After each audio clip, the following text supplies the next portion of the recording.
Jemaat yang dikasihi Tuhan Yesus Kristus, Shalom dan salam sehat bagi kita semua.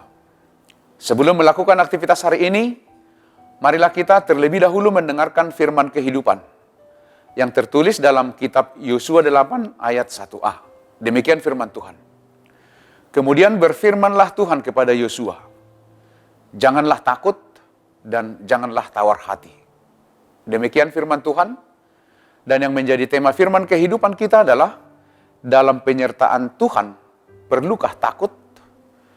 Jemaat yang dikasihi oleh Tuhan, firman kehidupan kita hari ini merupakan awal kisah pengajaran strategi perang kepada Yosua dan bangsa Israel. Pengajaran itu dimulai dengan apa yang menjadi firman kehidupan kita hari ini. Kemudian berfirmanlah Tuhan kepada Yosua, janganlah takut dan janganlah tawar hati. Pertanyaannya adalah, mengapa Tuhan menyampaikan firman-Nya seperti ini? Lalu jawabannya, karena bangsa Israel mengalami trauma menghadapi orang-orang Ai. Dalam Yosua 7 ayat 5 disebutkan, orang-orang Ai menewaskan banyak bangsa Israel dan mereka dikejar dan dipukul kalah. Lalu tawarlah hati bangsa itu amat sangat. Karena itulah Tuhan Allah berfirman, janganlah takut dan janganlah tawar hati. Kita perlu menyadari, kalau Tuhan berfirman, jangan takut dan jangan tawar hati, ini memberi petunjuk bagi kita bahwa Tuhan tidak ingin melihat umat-Nya berada dalam keadaan takut dan tawar hati.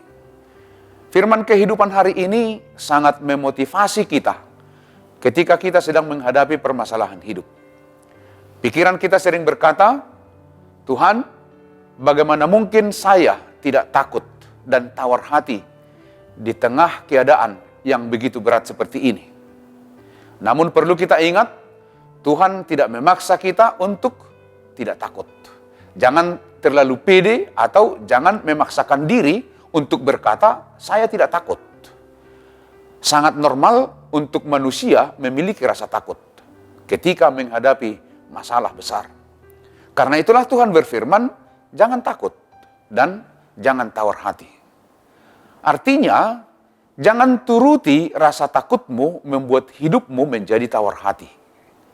Janganlah kamu dikuasai oleh ketakutan. Inilah yang Tuhan inginkan dari kita.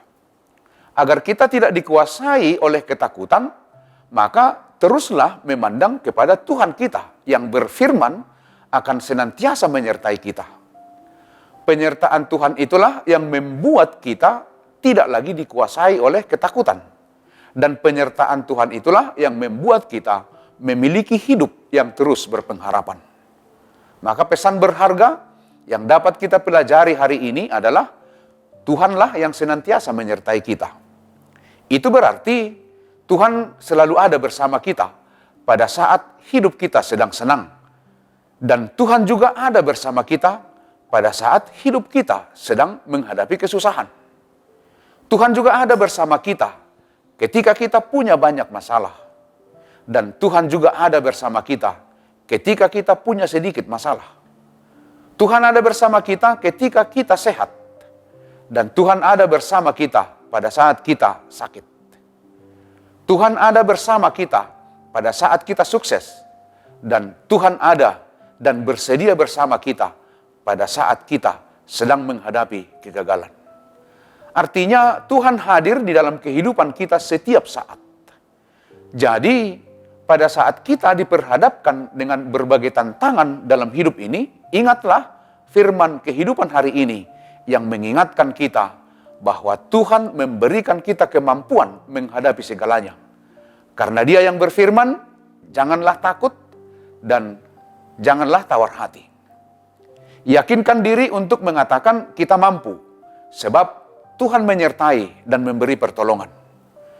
Penyertaan Tuhanlah yang memampukan setiap orang untuk tidak terikat pada ketakutan dan tawar hati. Karena Tuhan sendiri akan menyertai, maka tidak ada alasan untuk kita takut dan menjadi tawar hati. Apapun yang harus kita hadapi. Demikianlah firman kehidupan kita. Selamat beraktivitas, tetaplah semangat dan jangan lupa mematuhi protokol kesehatan. Tuhan Yesus memberkati kita semua. Amin. Mari kita berdoa. Puji syukur, terima kasih Tuhan untuk hari ini.